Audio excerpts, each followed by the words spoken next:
যাই দেখি তো গাছে একটা ফুল ফুটেছে কিনা।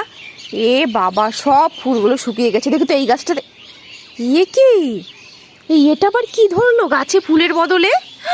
এই লম্বা লম্বা সাদা সাদা কিছু তো বুঝতে পারছি না। দেখি তো একটা তুলে দেখি তো কি, দেখি তো। ই বাবা, এটা তো একটা চিপস। এ কি, ফুল গাছে চিপস হলো কি করে? আশ্চর্য ব্যাপার। যায় বাবুকে তো দেখে নিয়ে আসি। বাবু বাবু, দেখে যা কি কাণ্ড ঘটেছে, দেখে যা দেখে যা। আরে আমাদের এই ফুল গাছটাতে না চিপস ধরেছে। চল চল চল চল চল, দেখ দেখ দেখ দেখ দেখ দেখ দেখ। এ বাবু, এটা কি করে হলো? হ্যাঁ, এ আশ্চর্য ব্যাপারটা হলো কি করে? ফুল গাছে চিপস ধরলো কি করে তাই বল আমার। তুই জানিস না কি? আমরা ঠাকুরের পুজো করি, ঠাকুর লাগিয়েছে। এই হতেও পারে বাবু, জানিস? হ্যাঁ। মা, কি হলো বলতো আমাদের গাছটাতে?